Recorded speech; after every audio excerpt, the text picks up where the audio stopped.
state or the lowest state. But we do this through the choices we're making. So we don't own anybody except for we're just responsible for our own journey. Ultimately, we're only responsible for ourselves in the sense of, yes, I'm on my journey, you're on your journey, we're all on our journey. So we can't change anybody else.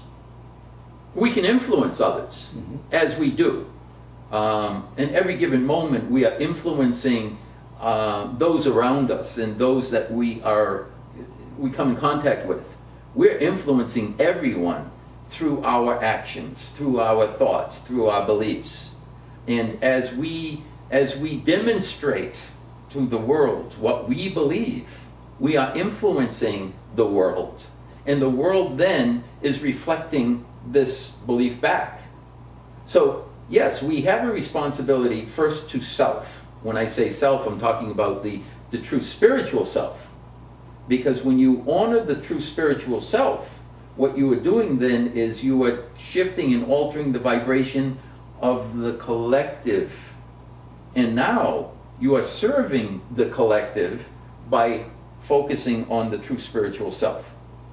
Now, that being said, you can only focus on the true spiritual self when you start to recognize that as you give, so shall you receive. The love that you are putting out into the world is going to come back in terms of vibrational, in terms of experience. So you think the soul has many lives? Well, let me say Or this. does it just have one and it's done? Let me say this. The soul has one life, but the one life has many forms.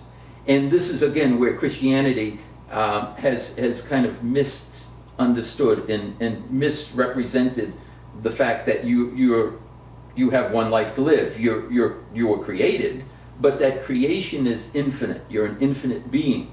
And on this journey of your infinite experience, you could have many incarnations.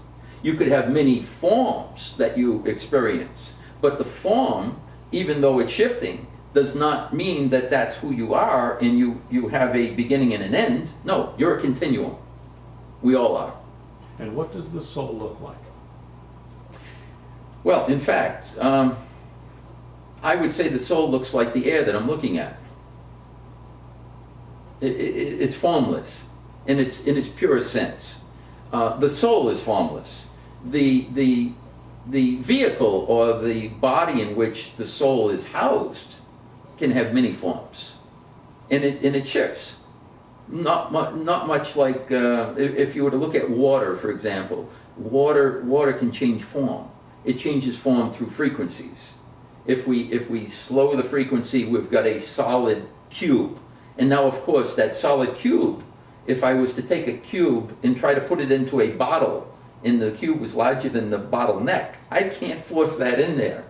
And so that cube can only reside in its form in one particular stage. And this is no different than our souls experiencing. If you're at a certain frequency, you can't move to another dimension of time and space. You must stay within the dimensional frequency that you're holding. Great, absolutely. Is there one true religion? I would say that there are no true religions. There are many paths that can lead one to understanding the vibration of unconditional love. And when I say unconditional love, I'm talking about looking at the world through purely non-judgmental eyes. I would say that Christ was here to teach this. Christ was here to teach us. As a matter of fact, if you look at the teachings that Jesus taught, Jesus said, "Judge not, lest ye be judged, and you'll be judged with the exact measure you use."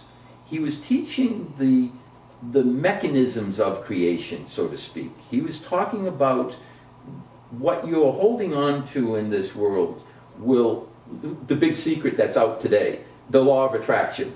You know, whatever you're holding is you're going to manifest experiences, and you're going to draw experiences based upon the vibration that you're hanging on to.